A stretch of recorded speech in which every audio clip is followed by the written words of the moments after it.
Hey guys, it's Will from Test It. I'm here at America's Test Kitchen with Brian Roof. You work for Cook's Country, among other things. I think does everybody work for everything here, or is it kind of? Well, we divide it up, but we're all in the same kitchen together, and we all kind of work collaboratively on all the recipes. So Cook's Country is one of the newer additions to the America's Test Kitchen family. Right. Can you tell me a little about what you guys do that's different from what we're familiar with from the TV, from America's Test Kitchen on TV and Cooks Illustrated? Sure. So Cook's Country was launched in 2005, I believe. And we take a more regional American heirloom recipe approach to the whole recipe development process. We'll find those recipes that your grandma used to make that other magazines don't cover anymore, and we'll kind of bring those back to life. We'll travel around the country, go to food festivals, find little hole-in-the-wall diners, and kind of bring all those recipes onto the pages of the magazine. So things that are more regional, like Cincinnati chili, or yeah, we've done that. Okay. Shrimp and grits, Wisconsin butter burgers. Hold on, what's a Wisconsin butter burger? It's something we came across when we were in Milwaukee at a place called Solly's. It's basically a pan-seared burger, cheese, stewed onions, and a big wad of butter on top. Okay, I'm interested. It's one of the best things you've ever eaten, trust me. Okay. So do you guys actually travel around the country, and how do you find places to go investigate their heirloom recipes? Well, what we're trying to do is not hit the same places that every other magazine would hit.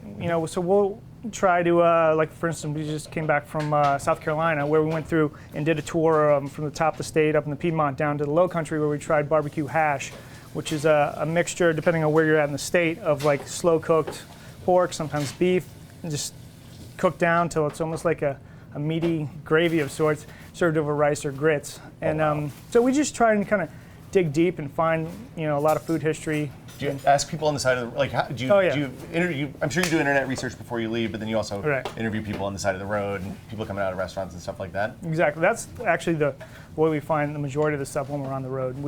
We'll strike up conversations with everybody. So you mentioned butter burgers. Right. Are we gonna make them? Yeah, we definitely are. We got Ashley over here ready to cook them for us, so we should head over and take a look. Fantastic. Let's go over.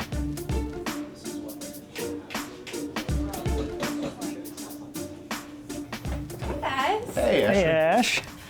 So Ashley's gonna make butter burgers for us. Okay. I've been told this is a burger with a lot of butter.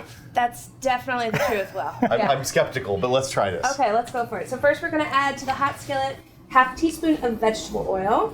And I pre-seasoned these patties with a little bit of salt and pepper. And that's gonna help give it a nice crust on the outside. So they're aggressively seasoned with salt and pepper on both sides. Mm-hmm. The salty cheese, a mixture of onions she's gonna put on later. It's a relatively thin burger compared to what I make at home usually. Yes. But you're getting in my art. I can't help but notice you're using a timer. I am. I watch the show. I see all of this stuff. A lot of the equipment that we're seeing here, almost all of it seems like, is stuff that you guys have tested, either in the magazine or for the show. Yep. And then it's all stuff too that people can find in regular department stores or online. So we try not to use equipment that people would either be totally scared to use or things that you can't find. The commercial stuff is what, the hood and the dishwasher and the walk-in freezer? Yes, exactly. Right. Yeah. Stuff Very you need to have. So this is going to be on there for about 3 minutes, and as we said earlier, it just really develops a really nice crust on the bottom. And then we'll flip it over for 1 minute, let the cheese melt on it, and then I'm going to show you the butter. Okay. Fantastic. You can probably butter up those burgers right now, huh? Okay. So it's going to look a little scary, but just trust. This is just melted, unsalted butter? It's room temp salted butter. Salted butter, okay. So that was actually good that you just said that, because in the beginning of our testing, we were using unsalted butter, which is what we use for all of our recipes here. And honestly, the one thing we all kept saying was, well, why don't we try using salted? This looks almost like mayonnaise. It's that consistency. It does. And for what This it's is worth, good, yeah. well, we're using 90% lean ground beef, so it's not like Oh. we're using. So yeah, you're okay. It's okay. It's Watching kind of my diet waist. food. It's kind Yeah. of diet food. About 2 tablespoons per bun.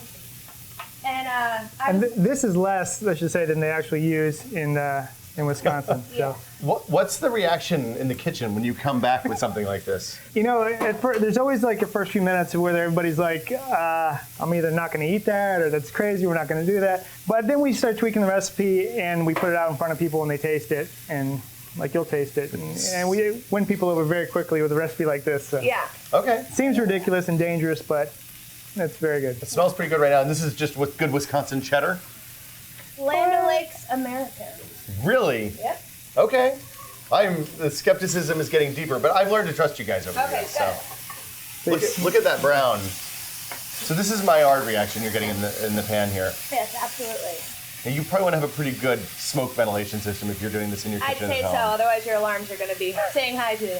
I noticed you guys don't have smoke alarms in here and no plastic bags taped over anything. So. No, not yet anyway. Okay. All right, so now we're going to put 1 slice per burger. Okay. Melts pretty quickly. Well, it's American cheese. Yep. When recipes call for butter, should we always assume unsalted? Well, especially for baking recipes, Right. You want to use unsalted. But for the most part, we use unsalted butter because it allows the cooks to control how much salt they put in the recipe. But this is my first time in almost, 4 years working here that I've called for salted butter in the recipe. So. All right, so it's almost done. I'm going to take the onions that we've stewed over here in a little bit of water and cook them in butter as well, and add just a little bit of more salt. Do this as, This is a juicy looking burger. oh yeah. Wow. Still feels ridiculous. I don't know if you can see this, but the juice is literally coming out of the burger and soaking the bun underneath. So I think the stewing process is probably important. We right? have photos from our trip to Wisconsin, and the entire bottom of the plate, it's a small 6-inch plate, is covered in butter, and the bottom bun is actually swimming. Wow. So we'll cut one of these in half for you so you can get the cross section. Okay. A lot of times the butter at this stage, when you slice it in half, actually looks like cheese. Wow. Okay, so the reaction up until this point, up until the tasting, Yeah. little skeptical. Little skeptical. Yeah. Okay. A little skeptical. Go for it. I think it's time, right? Yeah. Right. Is there a technique here? Do I need to I lean would ju- forward? Yeah, it's a South Philly dip is what they call it in Philadelphia with cheesesteaks, right? Yep, watch your shirt. Oh, wow. That is ridiculous. Oh, man. You don't That's notice the butter salty. now. Oh, I noticed the butter. It's happy. It's all down your The arm. onions. Yeah, I mean, I got beard issues here. The whole thing's all over the place. This is a delightful burger, guys. People can find out more at. Hold on a sec. What exactly is happening here to the butter? Is it just disappearing? It's just melting into the whole thing. The bun's absorbing it. It's falling down through the burger onto the onions. And at the restaurant, what would happen is when they serve it on these small little disc plates, and you get it, and you definitely see the butter, but by the time you're, halfway into the burger, the butter has gone from the top of the bun to the plate. Because it soaks through everything. Soaks through the burger, soaks through the bottom bun. This is a delicious salty burger. The onions are just a good flavor. They're not overpowering. And the toasted bun is it adds a crispness to that whole thing that holds it all together. I am a huge fan. If people want to find out more about this, where can they go? It's cookscountry.com. This recipe will hit newsstands in our October, November 2015 issue. And do you accept submissions from people out in the world to find out where they should go and where you should go and which ones? Absolutely. You can submit your heirloom recipes, your family recipes on cookscountry.com, or you can write in and just let us know. Awesome. Thank you guys so much, and we'll be back with more from Tested real soon. See you guys later. Bye.